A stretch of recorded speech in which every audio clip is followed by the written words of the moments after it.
우리가 함께 읽는 말씀은 아모스서 2장입니다. 어제부터 함께 읽어가게 되는데 이 아모스 선지자는 유다 출신의 사람인데 그가 선포했던 예언의 대상은 이스라엘 민족을 향한 예언을 선포하였다 했고, 그가 부름을 받았던 시대에는 남쪽의 유다도 비교적 강성한 그런 상황이었고, 북이스라엘 나라는 여로보암 2세가 다스리면서 땅도 넓게 차지하고 민족으로서는 중흥기를 이루고 있었던 그런 시대에 부름을 받아서 특별히 이스라엘 백성들을 향하여 하나님의 심판의 메시지를 전달하는 그런 사명을 받게 됩니다. 그래서 북이스라엘을 향하여 하나님께서 그 백성들에게 하시는 말씀을 들려주게 되죠. 그리고 그렇게 민족의 중흥기를 이루었던 이 북이스라엘 나라는 이 아모스가 예언의 활동을 마치고 나서 불과 한 세대가 지나기 전에 결국 아수르 나라에 의해서 패망을 당하게 되는 그런 일이 일어나게 됩니다. 바로 그 전이다 이 말이죠. 저는 생각하지 못했을 것입니다. 민족이 중흥기를 이루고 있어서 설마 그렇게 패망할 줄이야 누가 생각했겠습니까? 아무도 그런 생각을 하지 않았었는데 하나님께서 그 백성들을 향하여 돌이킬 것을 계속 말씀을 하시게 되는데 그 말씀을 결국 듣지 않는 일을 통해서 너무나 어떻게 보면 짧은 시간 안에 나라가 패망을 당하는 그런 큰 공경에 처하게 된 것을 우리가 보게 되죠. 그래서 소위 그 시대를 두고 빛 좋은 게살구 이런 비유를 들 수 있는 겁니다. 겉으로 볼 때는 참 먹음직스럽고 좋아 보이는데 속이 썩어 들어가고 있는 그런 상태라고 말해요. 성경학자는 그때를 두고 유다도 사실 조금 시기적으로 조금 늦춰질 뿐 똑같은 현상을 가지고 있었던 겁니다. 그래서 소위 광휘의 시대 이렇게 표현하기도 해요. 빛이 휘황찬란하게 비쳤다가 싹 사라져버리는 그 시대라고 말하는 겁니다. 그때 남유다에서 주로 활동했던 선지자는 이 아모스보다 조금 이후라고 볼 수 있겠는데 우리가 너무 잘 아는 이사야 선지자가 부름을 받죠. 오시아 왕이 죽던 해 부름을 받아서 50년 넘 동안 예언 활동을 하게 돼요. 그리고 나서 결국 얼마 되지 않아서 유다도 패망을 하게 되고, 이사야 선지자와 함께 동시에 활동했던 또 선지자가 누구냐면 우리가 잘 아는 얼마 전에 읽었던 미가 선지자의 경우도 남유다를 향하여 대단히 많은 예언의 말씀을 선포하게 돼요. 그러나 이 호세아 선지자와 동시대에 있었던 이 아모스 선지자는 대상이 북이스라엘에 대한 겁니다.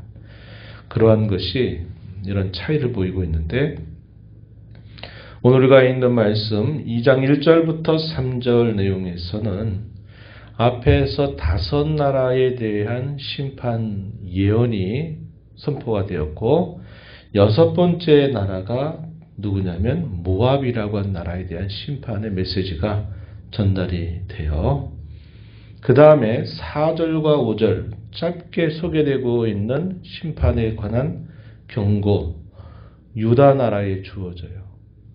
그리고 마지막 이제 어디에 포커스가 맞춰지느냐, 이스라엘에 대한 심판의 예언의 포커스가 맞춰집니다.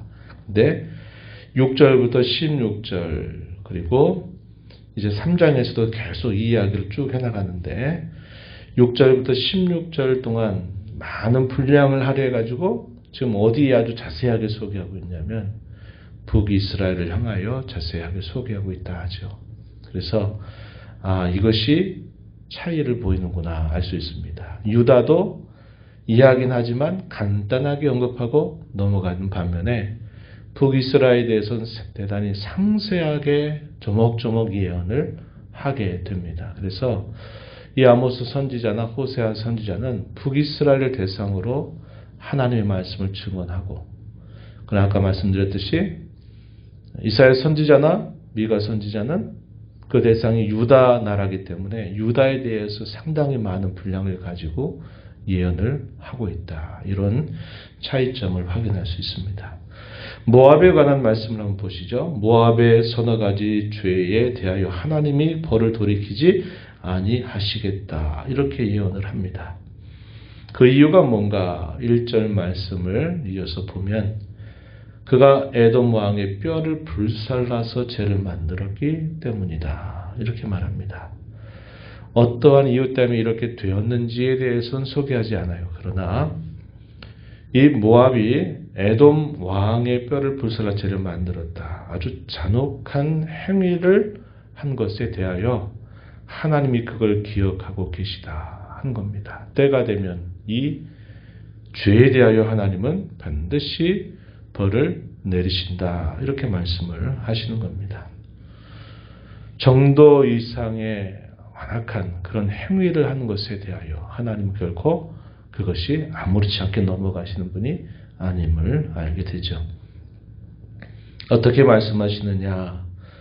이어지는 말씀에 보면 2절에 모압에 불을 보내어 그리옷 궁궐들을 살 것이다. 모압의 도시입니다. 특별히 이 모압을 다스리는 왕이 있는 곳 그리옷 궁궐들을 불살라 버릴 것이다. 이렇게 말씀하시고 모압이 요란함과 외침과 나팔 소리 가운데서 죽게 될 것이라고 말합니다. 3절에 가서 보면 재판장을 멸하고 지도자들을 그와 함께 죽일 것이다. 이러한 심판의 예언이 모압 나라를 향해서 이루어지고 있어요. 모압 나라는 어느 쪽에 위치했느냐? 이스라엘을 중심으로 해가지고 동쪽에 약간 윗부분 이렇게 넓게 차지하고 있는 그 주변 국가입니다. 그래서 우리가 쭉 살펴본 것처럼 아람 나라, 또 두로, 블레셋, 에돔, 또 모압, 이스라엘 주변으로 북쪽에서부터 서쪽으로 남쪽으로 쭉 돌면서 이 심판의 메시지를 전달하고 그리고 유다에 대해서 이제 이야기, 유다와 이스라엘 하나님의 백성들이죠. 유다에 대해서 4절과 5절에 이야기하고 이스라엘의 결국 이제 많은 내용들을 예언하고 있다는 것을 보게 됩니다. 4절과 5절에 보면 유다의 서너 가지 죄로 인하여 또 유다에 대한 심판의 예언이 선포되는데요. 그들의 죄에 대한 제목을 한번 보시면 이렇게 말합니다. 여호와의 율법을 멸시하였고 그 율례를 지키지 아니했고 조상들이 따라가던 거짓것 즉 우상의 미혹을 당한 것으로 인하여 유다의 불을 보낼 것인데 예루살렘의 궁궐들을 사르게 될 것이다 라고 예언을 했습니다. 율법을 멸시했다, 율례를 지키지 아니했다, 우상에 빠졌다. 이것은 조목조목 나누어서 말한 것이지만 사실 이 모든 죄악들은 서로 연결되어 있는 죄악들이다 하는 겁니다. 어느 하나가 결국 범하게 되면 그 나머지 것들도 자연스럽게 그것이 순차적으로 범하게 되는 제목들이 된다. 이렇게 말합니다. 여기 한 가지를 덧붙인다 그러면 뭘까요? 도덕적인 폐악, 도덕적인 부패, 윤리적인 타락. 이것이 이제 함께 따라오게 된다는 거예요.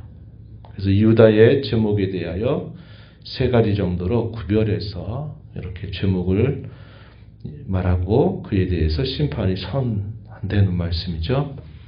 6절부터 16절까지 내용은 이스라엘에 대한 자세한 심판 예언이 주어지는데 이 이스라엘의 모습이 그걸 보여주는 겁니다.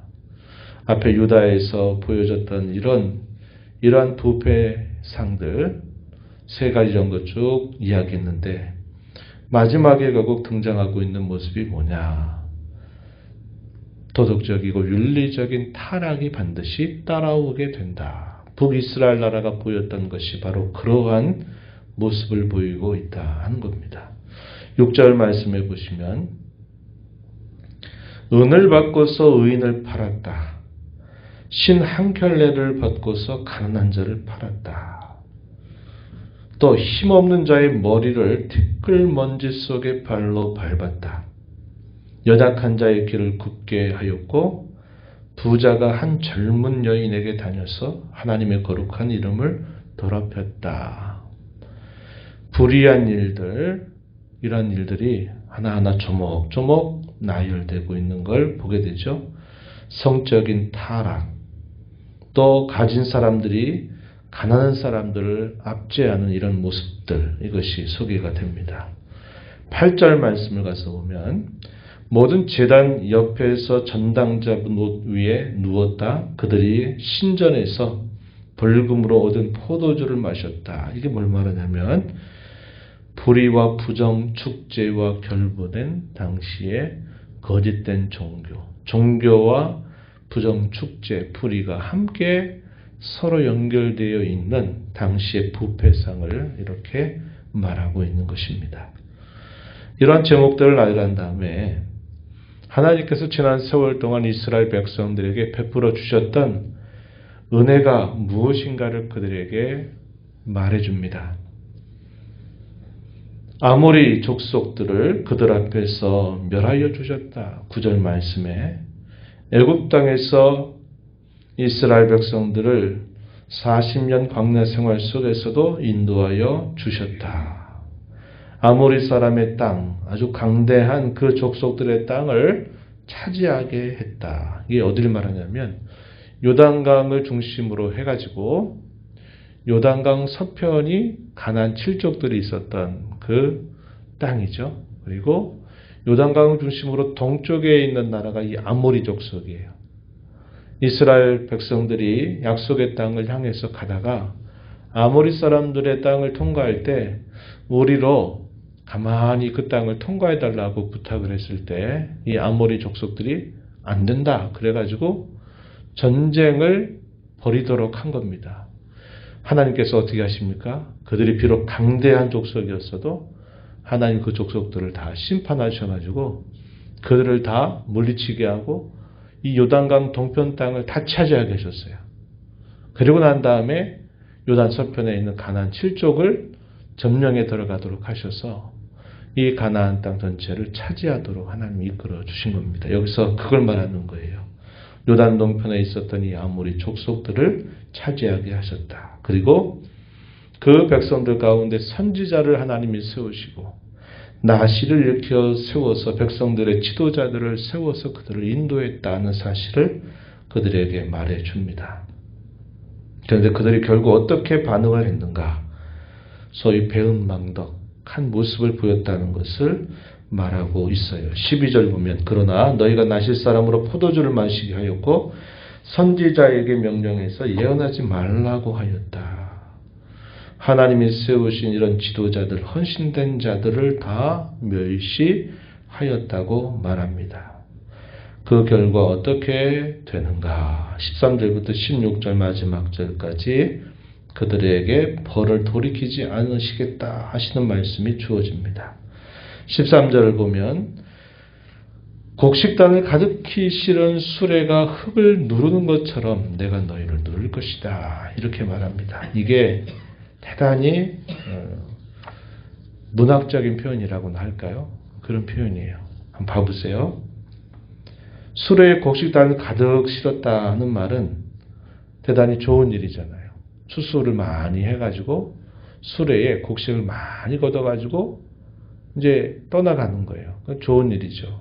그런데 초점이 어디에 있냐면 그 수레가 흙을 눌러버리는 것처럼 내가 너희를 누른다. 말씀을 드렸듯이 당시에 북쪽 이스라엘 나라는 여로보암 2세 통치 기간 동안 민족의 중흥기를 이루게 됐다고 했어요. 겉으로 볼 땐 번영을 이루고 많은 좋은 일들이 그들에게 있었다고 생각을 했습니다.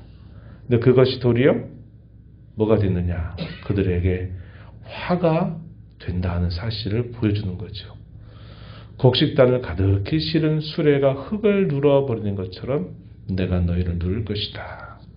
그 결과 14절부터 16절 그 어느 누구도 이것에 피할 자들이 아무도 없을 것이다. 이렇게 하시는 말씀이 주어지게 됩니다.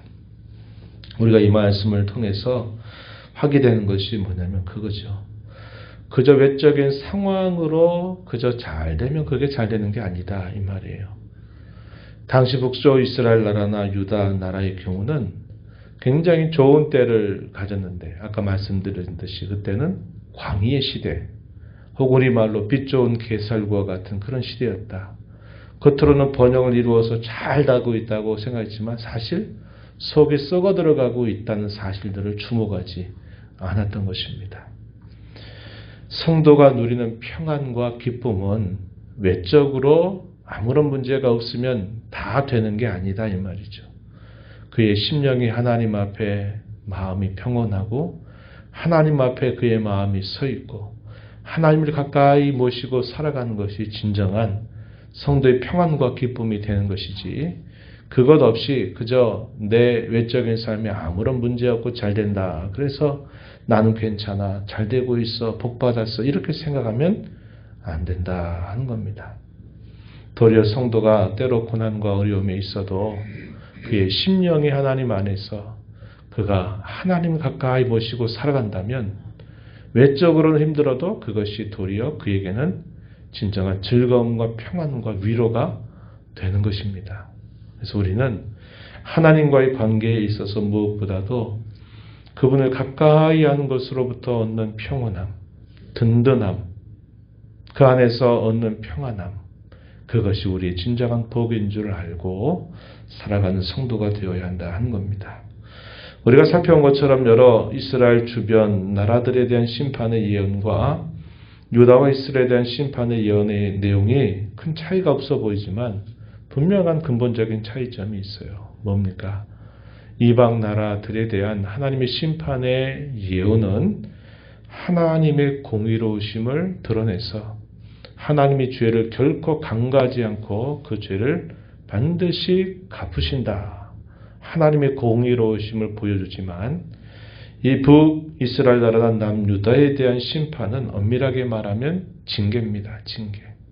무슨 징계입니까?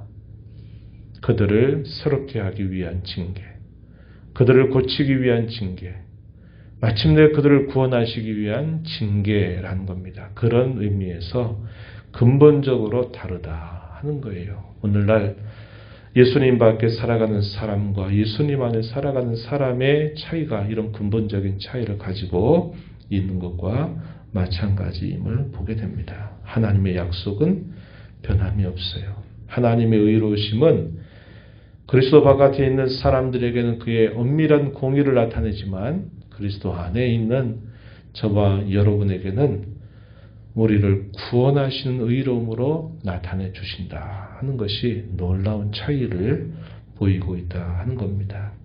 우리 하나님 앞에 평생토록 은혜를 받고 살아가는 사람들입니다.